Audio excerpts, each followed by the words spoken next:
So first of all, I just want to thank everybody for being here. What a crazy year, huh? Before this morning, I have to confess, before this morning, we had no idea we were going to push this thing virtually live out on the web till we got all the people starting to request it. And thanks to daughter Shelby and daughter Bailey and daughter Abby, all of a sudden the electronic wizardry started to occur and we are live on Facebook now. So behave yourselves out there. You're probably wondering, I got a picture of the whole family up there, right? It looks like almost an army. Do you see them all? 80 of us, right? All trying to work together. Dad's going to kind of give you a little bit of insight in how 80 people can get along. But let me tell you, the first step for people and families to get along is you have to have transparency and honesty, right? You got to say it the way it is. We get that if you've never met my mother. Frosty, raise your hand. We get that from Grandma Frosty. Some of you are probably wondering, boy, with that big crew, why is Donnie the one delegated to speak? And now you front row people here are probably saying, well, it's not because I'm good looking, right? Well, I got the answer as Grandma Frosty was explaining it to one of you earlier here today. They said, well, why is Donnie speaking? He seems to do all the speaking. You got 8 other sons. Why is that? She paused, and you know what her response was? That's really all he's good at. So that's why you're stuck with me. And just so you know how honest she is, any wrestling families in here? Anybody like wrestling? So we're a big wrestling family, right? And what you may not know, and I brought it here in front of me,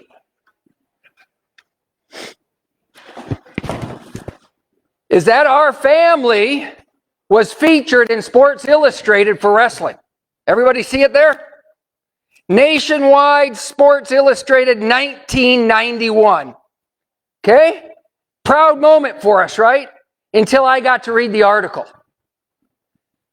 In the article, the reporter was asking everybody, they said, we've heard about Frank, we've heard about Rick, Bob, Tom, but you've only talked about 8 sons. You're missing this son, Don. In the article, do you know where the quote is, why Don's not mentioned? She said, for this article, let's just pretend we only have 8 sons.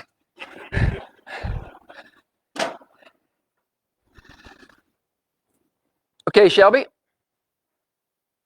We're going to take you just through just a little bit of history here and walk you through kind of where we've been. Hold on right there, Shelby. But some of you know I also do another job, right? I'm also this part of this NCBA, National Cattlemen's Beef Association organization. And we did something this year that some thought was crazy and I thought was brilliant. For too long, all of our promotion dollars to try to get people to eat meat were towards people who don't like meat. We would go to the wine clubs, etc., and they'd say, let's try and convince these guys to eat meat, right? And I said, every other advertising campaign doesn't work that way. Who do you try to get? The guys who want your product, who love your product, who demand your product, right? And I said, let's just do this thing just a little bit different. Let's find an audience who really loves beef, and let's promote it that way. And I want to show you where I was 1 week ago today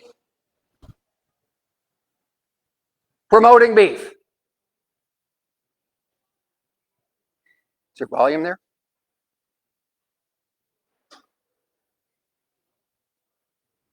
Anybody know where that was?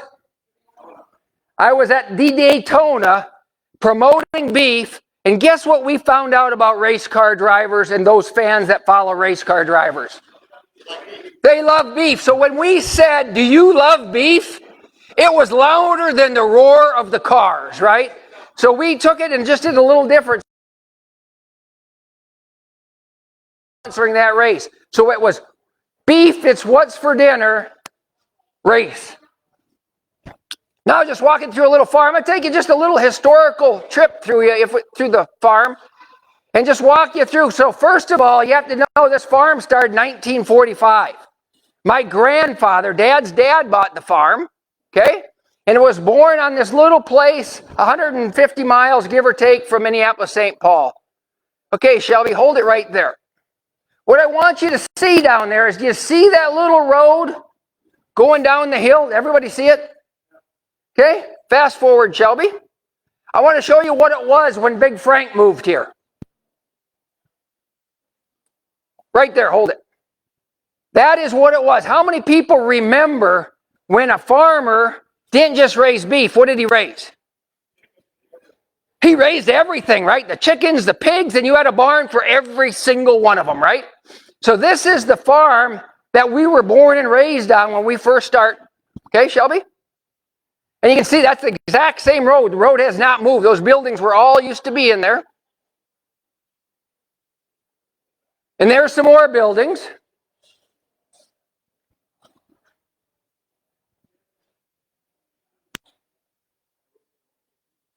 And there's some more buildings.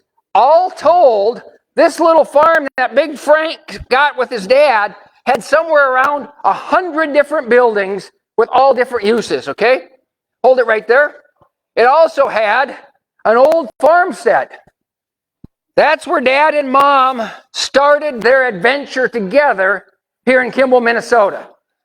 Now, Mom likes to whine a little and explains, says, oh, it was rough back then, it was rough back then. And I said, it doesn't look that tough. And she said, what do you mean? We didn't even have a washing machine with running water inside. Now, guys, look at the picture. You see the washing machine? She had a washing machine. I had to find a picture to prove it. It's right outside on the porch there. He just had to pour the water in and do the stringing type stuff, right? So that's her first house. And so as she arrived in this place that she never thought she would be, Dad and Mom came from Minneapolis, St. Paul. This is where they spent winter, okay?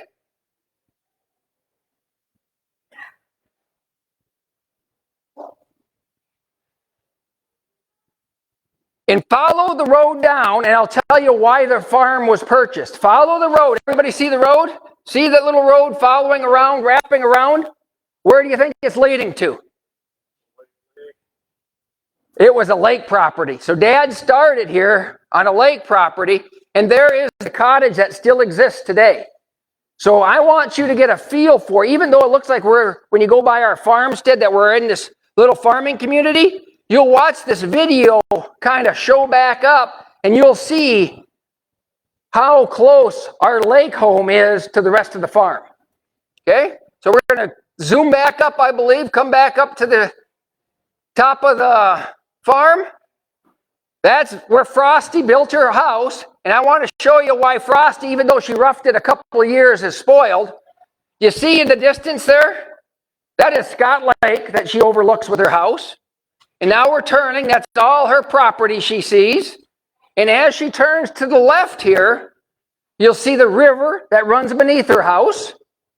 And then over is Lake Betsy. So she's got two lake views from her home.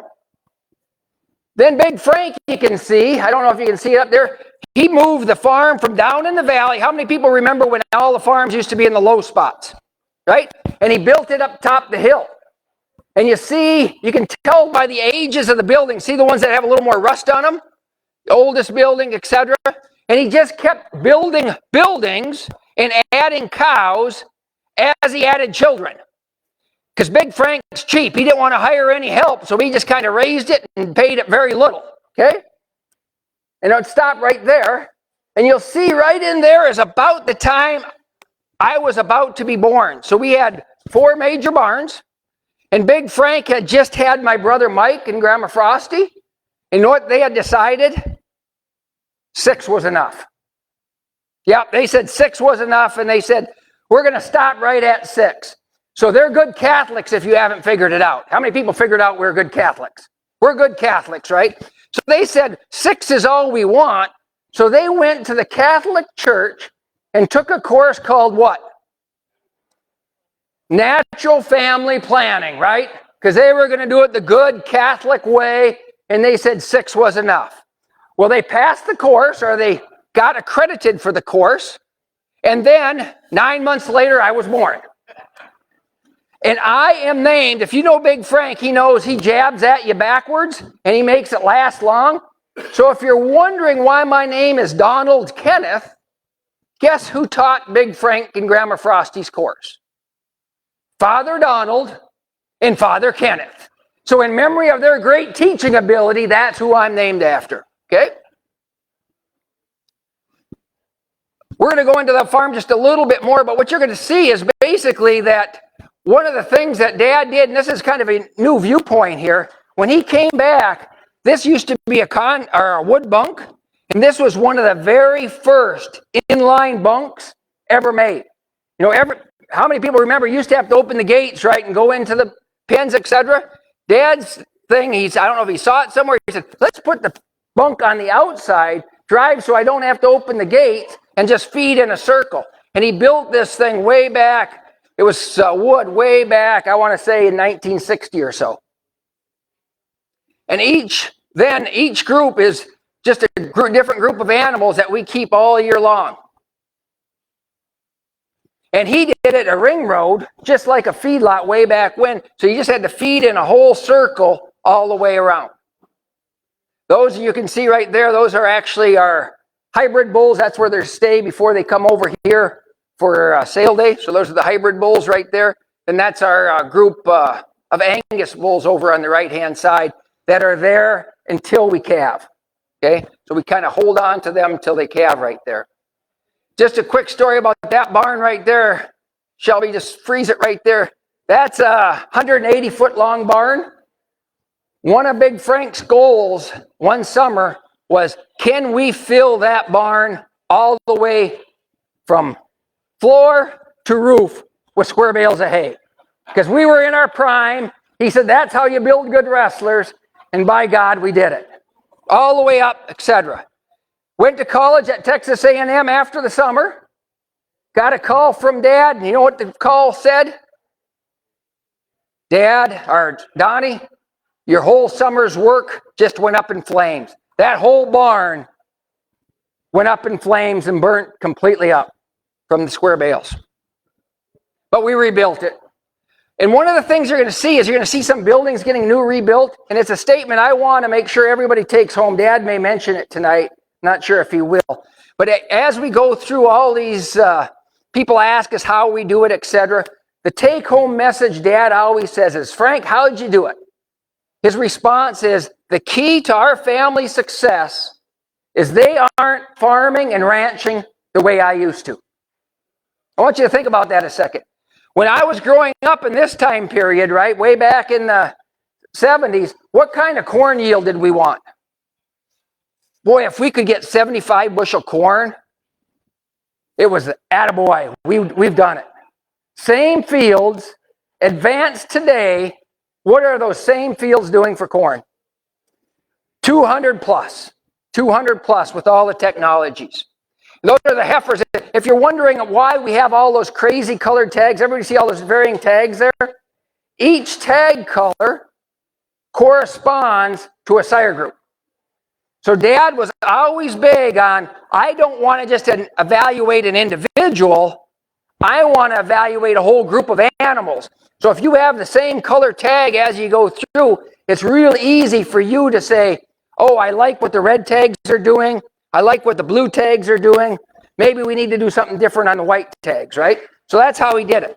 And so that's the way as you look through there. But what I want you to see, and this is what this kind of viewpoint is supposed to show here, when we got into business, the whole goal was uniformity and consistency. We want one to look just like the other.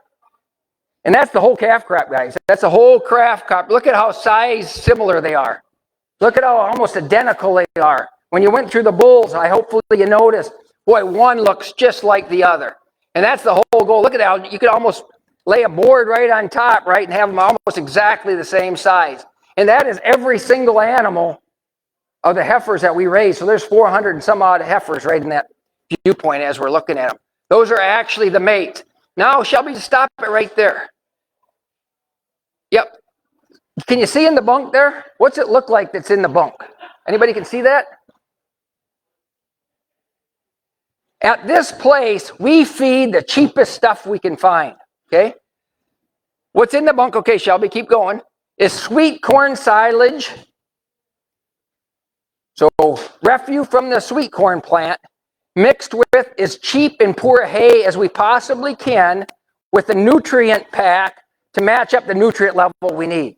So we're, from a cost standpoint, we're feeding those heifers just about as low as you can feed, because if you are wondering what sweet corn silage costs per ton here, it's somewhere around $12 a ton, okay? So a ton of feed for $12, okay? And that's why we're feeding a lot of it. If you're wondering what we're doing is how we do our hay, out in the country, none of our cows receive any kind of silage or supplemental feed other than hay. So we got about 1,000 cows right now. They're all out on corn stalks. I don't know if you can tell that's a corn stalk field. And what our goal is, you see where he's rolling and how clean the snow is? Every time he feeds, he's feeding in a different area. And can you see how the manure has just kind of slowly come to the end? And he'll start another bale's length further down the field.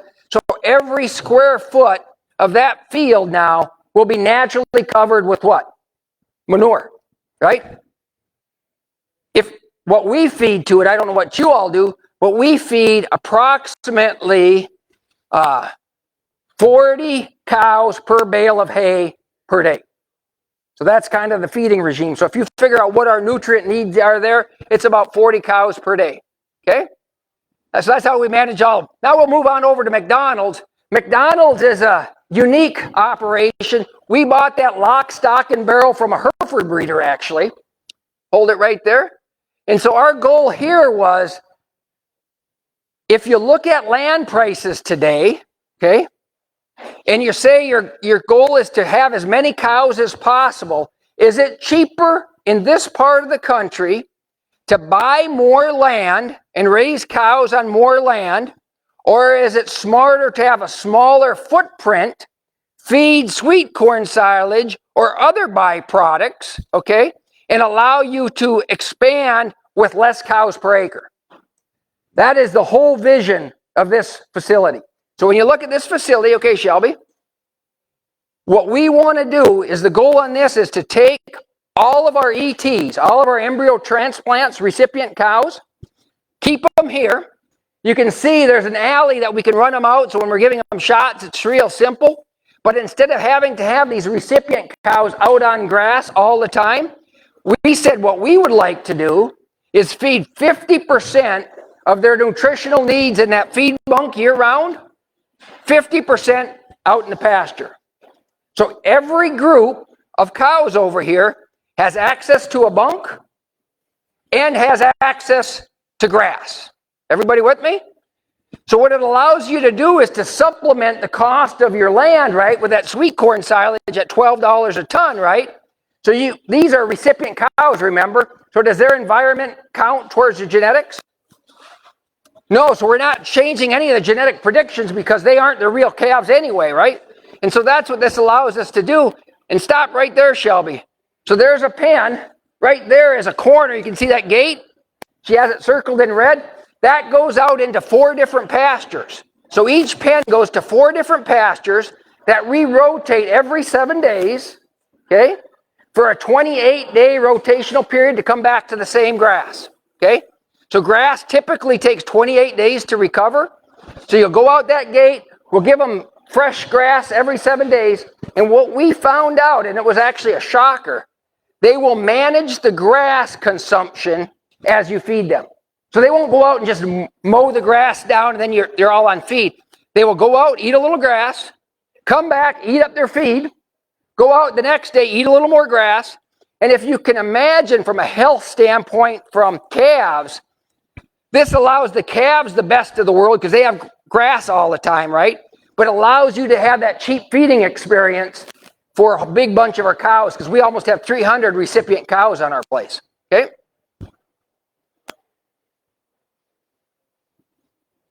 That's one of the products. That's called wet beet pulp. Anybody know where wet beet pulp comes from? Sugar beets. Yep, sugar beets from up along the northwest and south of us. Now hold it right there, Shelby. What happens when a dryer goes out at a wet beet pulp plant? Anybody know? What happens? They're in dire need, aren't they? They start calling around because all of a sudden their feed stuff, their factory gets backed up, right? And so then Don gets the call, right? So I got a call, and this is the result of the call. The call said, our plant, this was just, Jennifer was with me, I can't remember. I think it was September, but I can't recall. The guy called and said, we're in trouble. Can you take some wet beet pulp? And I said, what's the price? And they said, well, we've been getting $10 a ton for it. Okay, now you'll get to see that I take after my dad, okay? I said, and what is the price you want me to pay? And he said, well, less than that. What are you willing to pay? And I said, well, right now, given that we're full with feed right now, our price is at $0. And he went, He said, let me call you back on that. I said, okay. Calls me back, and I mean 10 seconds later, he goes, yeah, we can sell it to you for $0. And I said, okay, how much do you need to get rid of? He said, I tell you what, I thought we had a deal when you said $0. And I said, I guess we do. He said, I got 20 semi-loads heading your way. And that's what happens here, okay? All of a sudden, you have to handle 20 semi-loads of wet beet pulp. And I don't know if you can tell, but Timmy actually did this. He made a makeshift silage pack where he put the tires around, and we covered it with actually corn stalks on top, okay? So now, going back to the goal of this unit, we were at $12 or so for sweet corn silage. Now what do we have to add in for wet beet pulp? Our break even just got better, right? That's the sweet corn silage, how it comes, and that's actually one of our customers, Studeman. And the key to all this is don't be thinking that when we do this, we just say we found some feed and therefore we're going to put it out in front of them. The key to making money with these byproducts is that you have to take that feed and balance it extremely well. I don't know if you can see the FormaFeed sign on the back here. They are nutritional people, so they understand that the goal here is now to take this cheap stuff and hold it right there, Shelby, and make it into a super palatable product that will get the maximum nutrition out of it. Okay, Shelby, let it go. Look inside that mixer. Does that look like feed? That's throwaway type feed? Look at it drop into the bunk.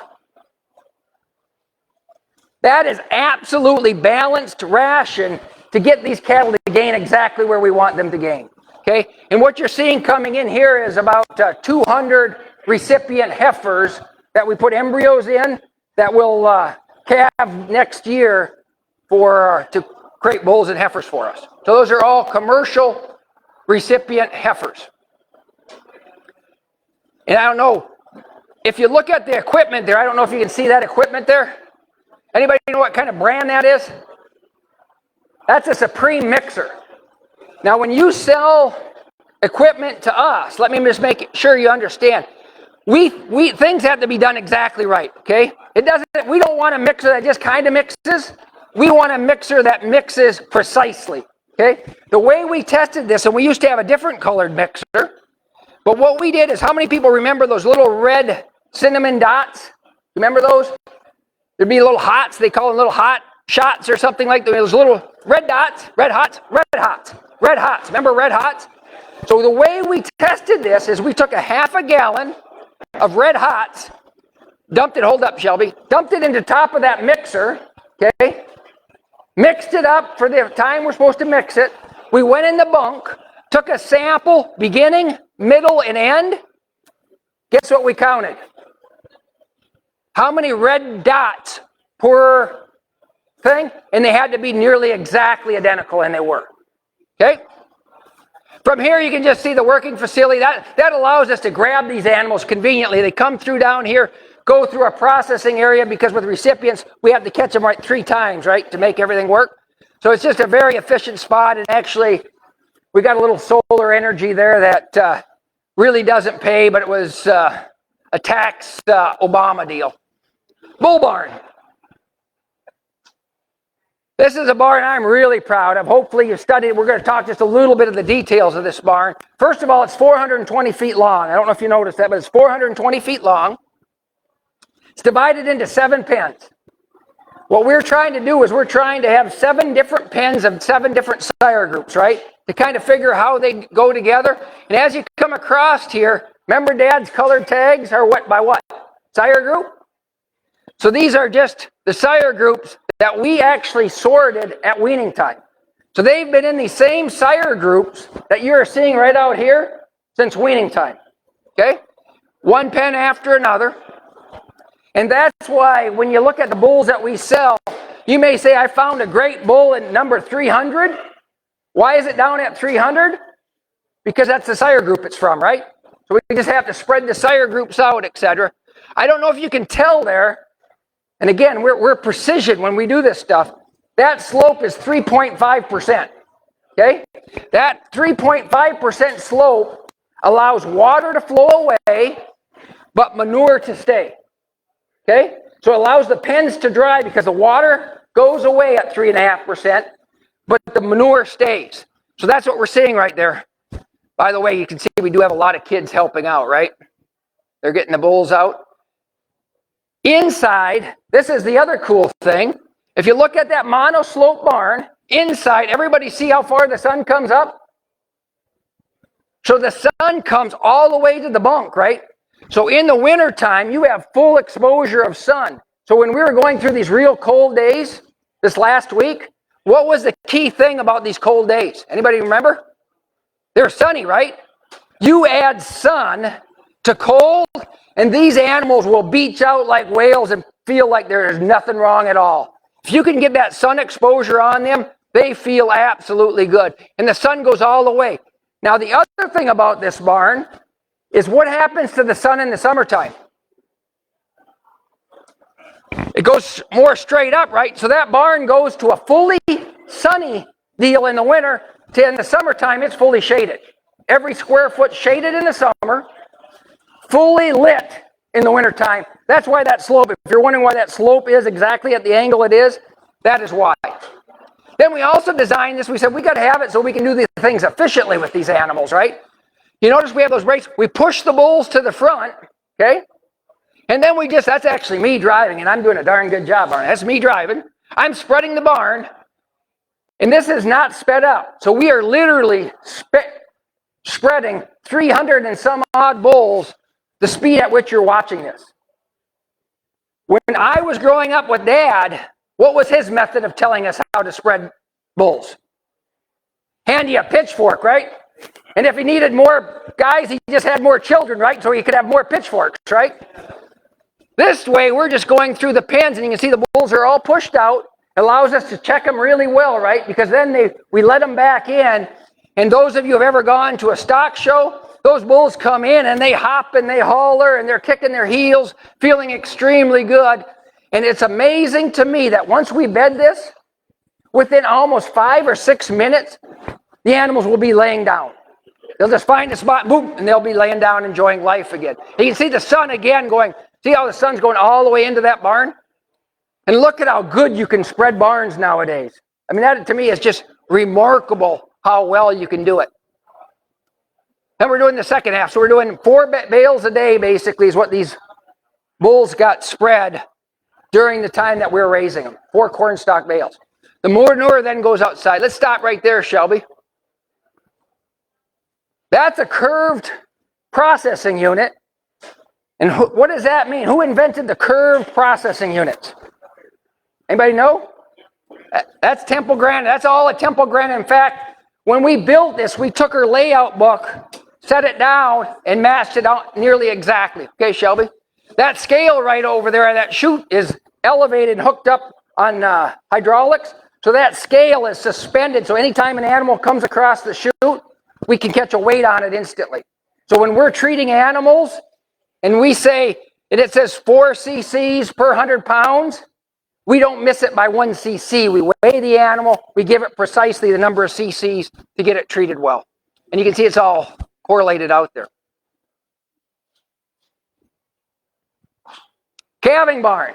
This is another one of the things I'm awfully proud of because I had a lot to do with designing it. But first of all, hold it right there.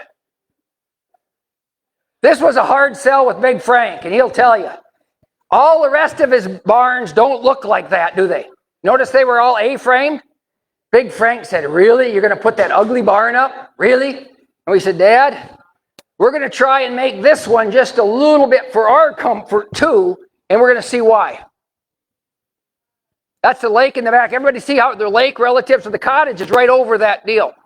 So what we do for calving is, first of all, we'll spread the adjoining barn. Okay? We'll spread that barn first. Okay? And now we're going to gather up our next synchronization group. As they calve, they get grouped up into synchronization groups. First ones to calve are the first ones to synchronize. Everybody with me? So we'll build up the first 100. That's going to be synchronized group number 1.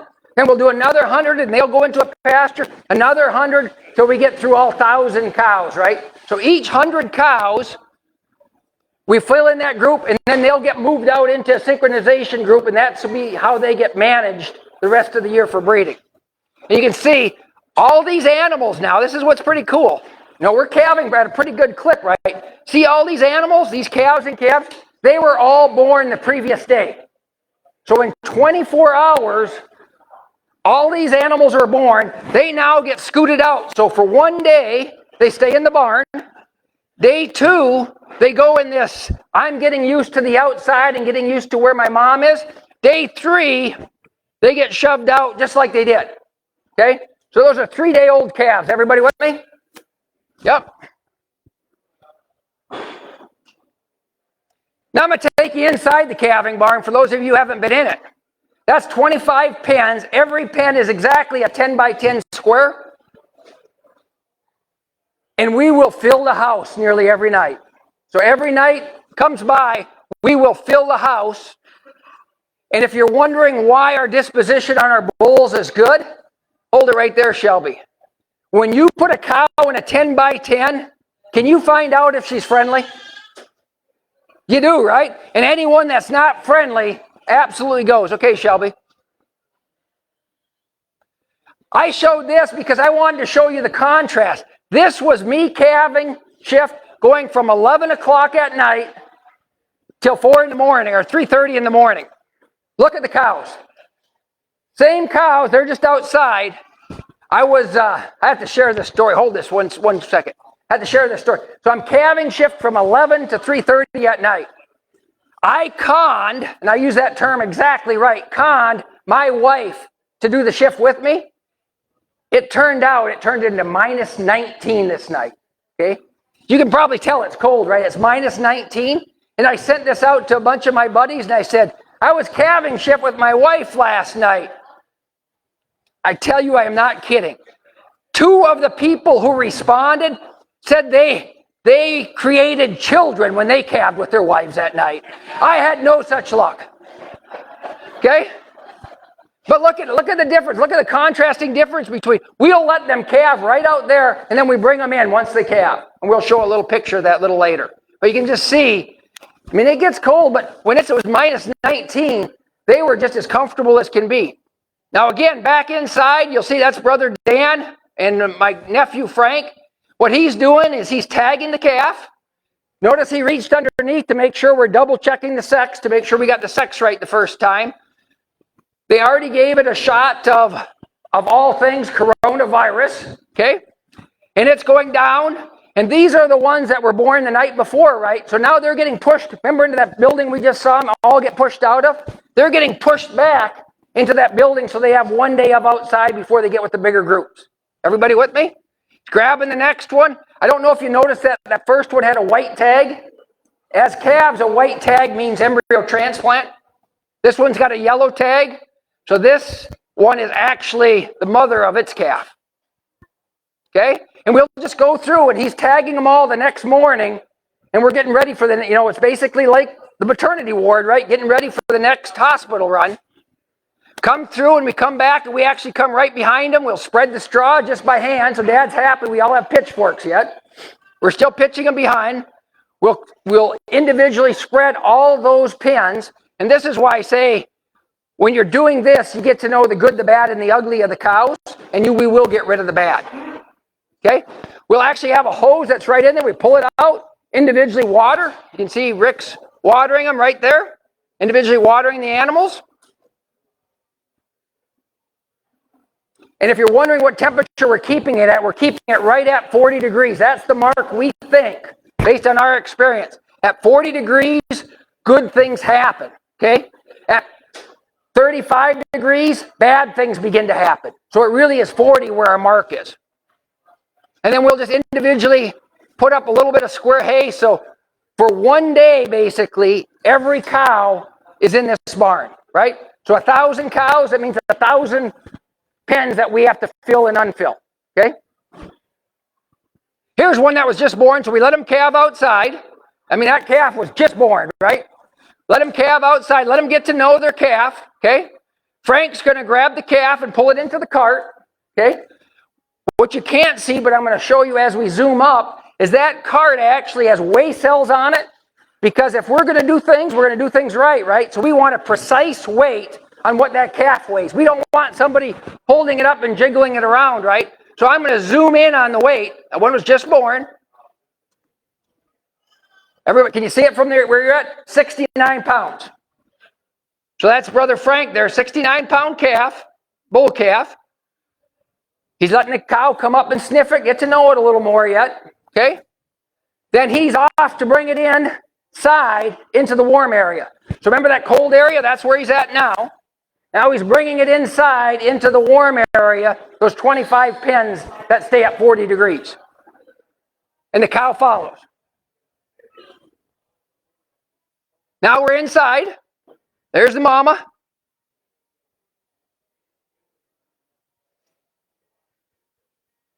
Finds an empty pen. We don't have special pens for any, whichever pen's empty. He finds an empty pen. We have it designed where the gate swings over with the cart so an animal can't get by. You see that? Fills the whole alley. So nothing can get by. Still has the calf on that rope that's hooked into the thing. He's going to pull it in. He's sexing it. He has the weight. He brings it in. Puts it in a corner. And in comes mama.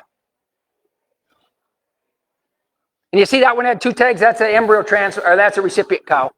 Closes it up. It goes, yep, that's the right calf. We're doing an overhead view of it. Yep. Start loving on the calf. Another happy family is made. Feeder calf barn. This probably separates us from about everything, because some guys sell bulls. We do a whole lot more than selling bulls. This is kind of our bread and butter that makes us different.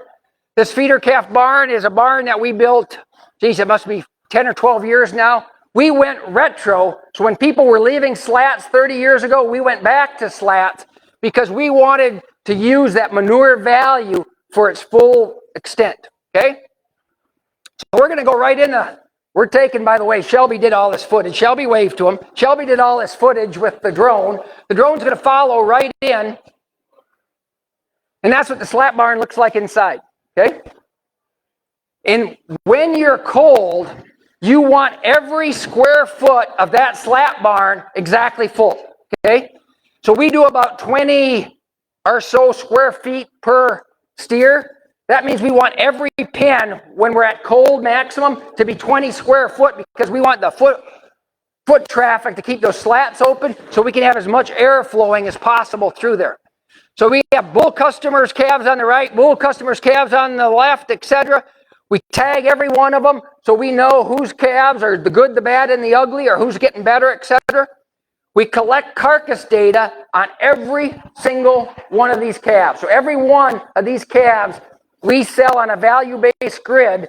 So if they do better than average, we get paid better than average. If they do poorer than average, what I wanted to show you here is, this is what it's coming to, guys.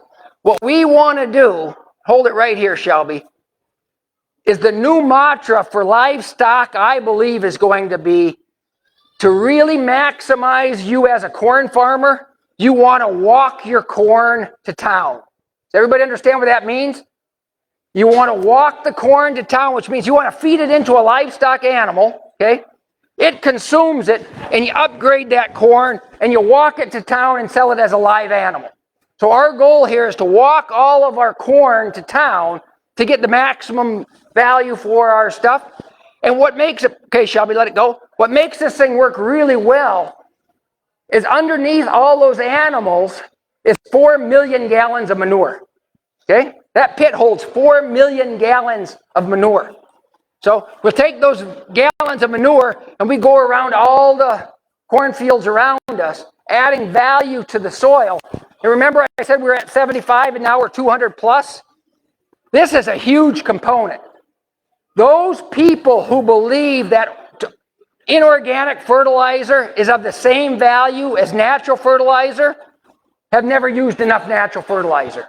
So if you actually put on real manure, real organic fertilizer, the boost you get, we think, is somewhere between 5 and 10% boost. And it allows you to do what typically you can't do, and that is, if we want to go corn on corn with fertilizer, with liquid manure, we can go corn on corn. Those Iowa farmers who don't have a livestock facility with them, they almost have to rotate corn, soybeans, so we can maximize what we believe we want for crops. Okay? That's my house, by the way. And the reason I circled my house, you always want an operator close to the feedlot because from a good housekeeping standpoint, you do a better job of managing it, right? The smell, etc. Look at our feed pads. I want you to see this. We do not want to waste anything when it comes to feed. Not only is that feed on concrete, but it's in a bag as well. So when you look into these circles here, when we're going to put the value of putting up a feed stuff, we don't want 2% spoilage, 5% spoilage. We want 0% spoilage. And you'll see this in the feed stuffs. So we have silage, earlage, or corn silage. So the 3 ingredients we feed largely are corn silage. And by the way, we have a big cloth chopper that does all this. Earlage, for those of you who are in western South Dakota may not know what that is. That's where you harvest the ear with the corn husk and grind the whole cob and everything together. So it's the ear all ground up. So it's a high percentage corn. That's what that product is. And the wet cake is a product we get from the distiller's plant from what they get when they process their corn into fuel, right? And hay, just a little bit of hay. So hold it right there, Shelby. So when you look at roughly the ration we're doing, it's pretty simple. 1/3 silage, 1/3 earlage, 1/3 wet cake. When they get towards finishing, we double the wet cake, or double the earlage, and half the silage. Okay? Pretty simple. Okay? Again, we're going to mix these ingredients up, right? And again, how important is the mixing component? Extremely important. You want your mixer guy to be on his top game. Flips it right in there. Each ration by groups of animals gets exactly what we want them to get. The timing is we want it mixed exactly the same amount of minutes so that the length of cut is exactly where we want it to be. And if you've never seen that, what that basically is that's 2 mixers, just like the kind of mixers your grandma has or maybe your wife has, where you mix them up, and that's what's stirring that up. Just a regular mixer. Only the mixer's the size of this room.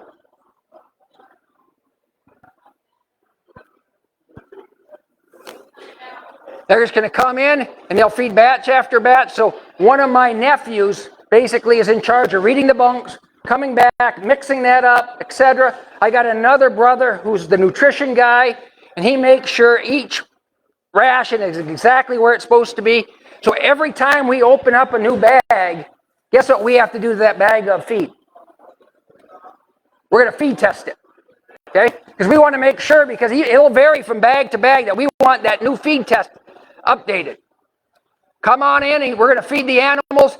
We feed in exactly the same order, at exactly the same time each day.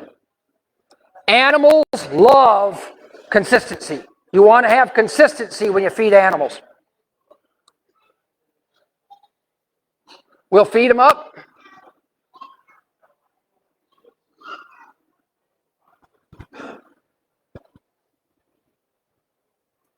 Other real important thing is on these animals, this is a job that's so important when we work with all of you, and that's where the relationship comes in. Health is everything, okay? Health is everything. And contrary to what you may believe, with all the new drugs we have, is health easier to manage today or harder to manage than it was 10 years ago? Who said it? Harder. It's way harder, guys.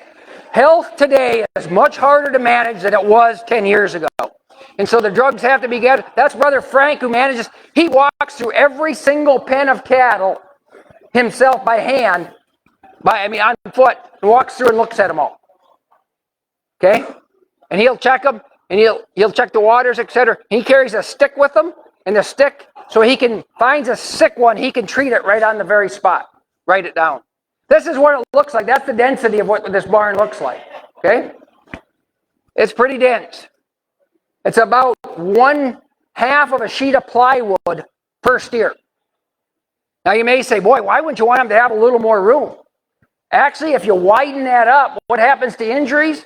They go up significantly. So you want it a little tight, otherwise the one will get running and it'll run right over the top of another one. So you want it just enough. And you see can you see where they're just barely keeping those slats open? That's the key, is you want them barely keeping those slats open during the cold spell. Processing area, again, it's another circle tube. Only I don't know if you can tell, but this one's a lot more condensed because every square foot of this building's really expensive. So we want to make sure we're maximizing that. Now here's the one exception we have to walking corn to town. Okay?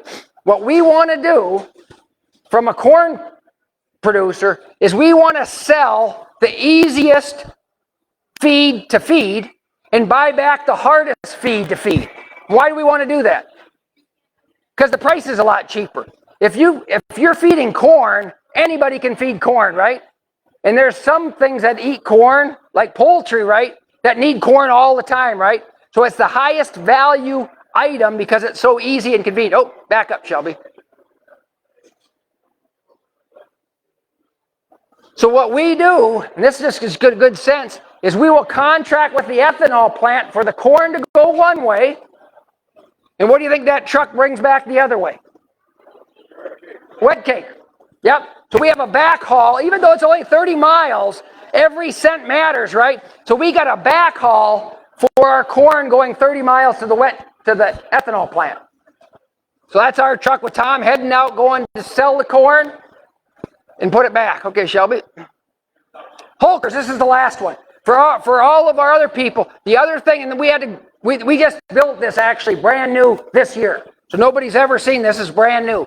We said really to maximize our service to our customers, we need a backgrounding yard. So this is a backgrounding yard that holds about 1,000 calves. Okay? Around it, circling all the way around, it's a big cornfield. Okay? Then we have little runs in between where we feed the cattle, but they always can go out to corn stalks in the back. So they're up front. We're just growing the cattle here. And what we're doing here is when we have to assemble cattle, so Denny Price, they aren't all like yours where we get big truckloads, right? Sometimes we're buying 30 from you and 20 from you. And this is our assembly unit, right? We're bringing the cattle in because what do we want to have in that slap barn? Do we want any spaces unfilled? Absolutely full. So we're setting it up so we fill this up. So the second a load of calf goes out about April 10th in our slap barn, they come from here and fill right in behind. Everybody with me? Load comes out of our slap barn, our backgrounding yard fills it in exactly. These are always on a growing ration, so we're just keeping these just barely growing at a couple pounds a day. So when we slam them into the slap barn, we can shoot them up. So our goal, hold on right here. So the goal of this one is we want to market cattle 2 different times. And historically, it's the 2 high prices. We want to sell all of our calves, fed cattle, in April, May, and the first week in June. So if you guys are stat guys or numbers people, look at the fed market, April, May, first week in June. Historically, that's when quality cattle have the greatest value, okay? The second greatest value, so those cattle, we'll market them all. So that barn, that slap barn, every single animal will turn over from April to the first week in June. Everybody with me? It'll be empty.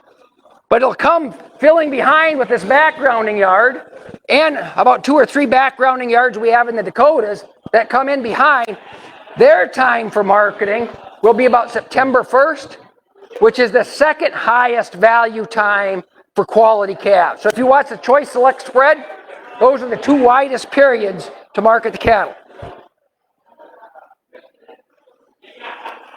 Again, this is brand new, so this allows us to be in the market on calves all the time. So if somebody says, hey, I got a half a load or I got a load, it allows us to buy them and place them in. Inside, I don't know if you noticed that big barn, inside it allows us to bring those calves for the first 24 hours completely sheltered and covered. So the other thing we want to do is when you guys are selling calves, let's say it's terrible weather. Just say it's terrible. Hold it up right there, Shelby. Let's say it's terrible weather. What happens to calf prices typically when it's terrible weather? It goes down. So we want to be there for you, right? So we want to be able to buy those calves regardless of the weather. We can bring them in here, and all of a sudden it looks like they went to sunny South Florida, right? Because that's a nice place to be for a couple days till we can get the little bit of wean out of them. Okay, Shelby? Then before they go outside, so we keep them for a day on the left side. And by the way, Polzine, this is a barn you used to do. Yep. They go down the right-hand side. So this is the side that we bet on. So that's where they stay. That holds 1 pot load exactly of calves, by the way.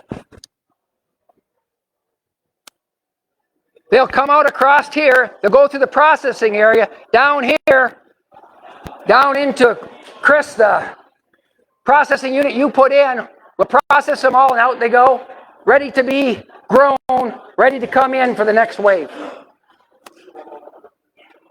The other thing we did, and this is actually absolutely an incredibly bright thing we did, hold it right there, Shelby. When animals used to get sick at the slat barn, we had no place for them to go other than on slats. That is not a good deal. You want to be able to take animals that are not feeling perfect, feeling under the weather, off the slats into a bedded area. I don't know if you can see this, but this is an L-shaped barn. So it's got wind protection on both sides. So that far side is our sick pen. So any animal that goes under the weather goes into the sick pen. And this other pen is just another group of growing animals that we can put multiple herds or multiple groups of animals together. So this is largely small groups of Minnesota. We bought 20 head from Motley or 20 head over here, grouping them in here till we get 100 of them. And you can see the sick pen over to the left. That's all under roof. See, it's all under roof on the left side with access of a bunk at the end. This has outside, but the sick pen's all under roof, the whole part.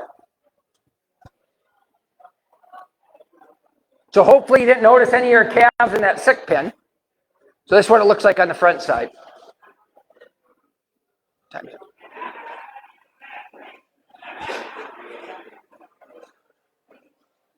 With that